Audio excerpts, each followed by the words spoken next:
It's time for another good idea, bad idea. Good idea. Selling DC heroes and villains aimed at young children. Bad idea. Selling DC heroes and villains aimed at young children, but not in the young children aisle. Ah, Super Friends. What an awesome toy line this was. The toddler line put out by Mattel in the older boy aisle was, well, an interesting experiment. Obviously paying homage to the Super Best Friends cartoon that we all grew up with, which introduced us to the DC superheroes. Well, DC Super Friends were back, and in POG form, comic book form, and in toy form. So, partnering with DC and Warner Brothers, Mattel created stylized versions of the most popular heroes in the DC universe and sculpted them in a style that would appeal to a much younger demographic for toy buying or toy playing, that being the toddler. Now, this is very commonplace today. You can find DC action figures styled for young 2 to 5-year-old children all over the place. There's many, many lines. In fact, some of them are even called DC Superfriends, using the logo that was originally created for the 6-inch line. And there are monsters, there are heroes, there are Dark Knights. You can basically find it all, and it's all done stylized with the younger child in mind. But you'll notice that on the top of these packaging, it usually says Fisher Price. Fisher Price is a division of Mattel that is designed to create younger kid-aiming product. So when Super Friends was relaunched with a Mattel toy line, and the decision was made to have these distributed by Mattel proper versus Fisher Price, well, it created a bit of a juxtaposition between the buyer and the retailer and the end user, being the child. So let's kind of dive in. It's an interesting history, and it's all about retail placement and how important it is that the right toy is placed in the right aisle. So let's look at the toy line first. Who is in it? Well, of course, you're going to start with Batman, but he got a quite cutesy upgrade, or remake, shall we say, making him a little bit cuddlier, a little bit smilier. Superman, big eyes, big mouth, big cape, big muscles, but again, sculpted and stylized with the 3 and 4-year-old in mind. With the big arms and hand grips, it was very easy for these characters to hold their accessories. There were no small parts, and all of the accessories were very easy to use. Things like pumps and things like disc launchers that could be done with a very simple mechanism, allowing the dexterity of a 4 or 5-year-old to fully immerse themselves in the action. And all of the accessories were very simplistic, usually involving, like I said, an air pump of some kind, as Flash, Aquaman, and Green Lantern got, and the accessories would usually replicate the powers of the character, letting them run, or squirt water, or create powerful, constructs out of their rings. Either way, with a trading card and an accessory, you were pretty much set. The only villain was Lex Luthor, and he was decked out in his power suit. You could buy them in singles, you could buy them in multi-packs. In fact, there was quite a large variety of SKUs in this line. And you might ask, wow, selling a toy line in the older boy aisle as opposed to the toddler preschool aisle, and having why would so many SKUs be done? There were deluxe versions of figures, and there were figures with vehicles, and large vehicles. The reason is it's all about the planogram. When a toy line is sold at mass retail, it's required to have a certain amount of space. Retailers aren't going to be able to SKU a single item or a single basic figure. So creating different versions of characters that are at different price points, such as a birthday gift, a under the tree gift, a you did really good at school gift, or even sort of the shut me up gift for shopping with them, what's called the instinct gift or impulse gift. So lots of different price points, but really the same characters recycled. You could just find them with deluxe accessories, deluxe vehicles, and then of course there was the king of the vehicles, the My First Batmobile from Mattel, which I have to say is still one of my favorite toys that I've ever encountered at my time at Mattel. It had a net launcher. It had lights and sounds. You could fit characters in the well, not the cockpit, but I guess the driver's seat. You could fit 2 characters. It opened up, and it kicked butt. I mean, it was a really fun Batmobile. I used to put 6-inch figures, as in like DC Universe Classic figures, in this and just drive it around. I even, my daughter was 2 or 3 when this came out, and she even got a kick out of it, even though I think she had no idea what it was. But, it honked, it made noises. There was even a bat wing as well that had a disc launcher. Again, really fun, chunky bat vehicles that were just very toyetic, very playable, and really meant to be, in the playroom, on the carpet, played with. So all of the packaging was designed to have that kind of yellow feel that also went with DC Universe Classics and Infinite Heroes, so we would all create one large DC statement in aisle. And the idea was to group the DC Superfriends toys with the older boy product, the, again, Classics and Infinite Heroes, to maximize the amount of space that DC could own in the older boy aisle. There was a second wave that mostly had repaints. Of course, Batman got several repaints in the wave, but it did introduce some new tools, including Robin, Batman's sidekick, the only teenage character in the line, and he had a slightly slimmed-down buff to properly show off Robin. My absolute favorite character in the entire line, Hawkman, who I think is the only one I still have here in my office. I think the rest I gave away to my daughter's preschool years ago. But he came with an awesome sky sled and mace. And of course, there was also Cyborg, who had the coolest action feature, I think, of any of the figures. He had a giant foam ball that you put into his cannon hand and then pull a trigger and the foam ball shoots out.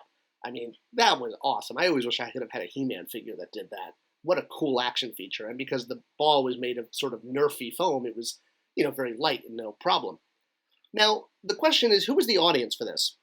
The adult collector who's going to buy, maybe anything with their specific character in mind. If you're a Flash collector or Aquaman collector, you're going to pick this up. But the bulk of sales needs to be to kids for any line at retail. And the issue was that the Super Friends line was sold in this aisle, what's called the older boy aisle. This is where you find Star Wars, Marvel Legends, Masters of the Universe, and it tends to skew older, and it tends to attract parents or gift givers buying for a child over the age of 8. There are younger aisles too, which are commonly called the preschool aisle, and this is where you're finding things from Fisher Price and Play School. And it's not only product for very young children, like 1 and 2-year-olds, but it's where you find things like Paw Patrol and Imaginext and lines that are aimed at younger children. So all of this is about territoriality, where brand managers and retailers want to maximize space, and the idea was, well, if we can take the preschool toys and sell them with the rest, it'll have a bigger statement. The issue is that these really should have been Fisher Price toys because they're designed for younger kids, they have the aesthetic for younger kids, but they were released under the Mattel banner in order to increase the presence of DC in the older boy aisle. So that kind of meant it was a little DOA because, well, younger kids and moms and dads aren't shopping this aisle. Now, it did have a lot of appeal for collectors, and collectors were even making custom figures of characters in this line, which when I was brand managing DC, I saw this and was like, wow, okay, there is a secondary market. Unfortunately, collectors are never enough to support a line at retail. There is really no line that can survive at retail based on collectors alone. You need kids. And if it's a younger kid line, you need younger kids or parents or gift givers buying for younger kids. So I had an idea. I said, well, we notice that collectors are making custom figures, that's a good sign that they're really into this. And if you look at the DC Super Friends lineup, there was one character who obviously was not made in the toy line. And I thought, let's find a way to get this character out there in a way that's going to help the line. And that's obviously, I'm talking about Ambush Bug. Okay, I'm not talking about Ambush Bug. I'm talking about Wonder Woman.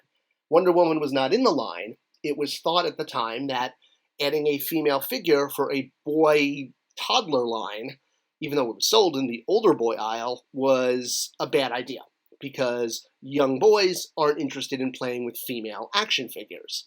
There's a whole bunch of videos on my channel all about female action figures, And if you look at it today, there are tons of Wonder Woman figures in this age group, or designed for this age group. You'll see them in Imaginext, you'll see them in all sorts of lines. You'll see them in, Fisher Price Little People. So at the time, though, this was not a trend. Super Friends was really the line that really pushed the DC brand into skewing younger as a possibility, as another market. So my idea was, well, let's do a Comic-Con item. What if we tool up Wonder Woman and release her at Comic-Con, and even though it's going to be expensive, it's now an investment buck. So we had done a lot of Comic-Con exclusives for DC. Some of them I worked on. It was a great privilege. Some of them I didn't work on. Some of them even involved Wonder Woman. And this one stole my idea from the Losh Pack, but that's not important right now.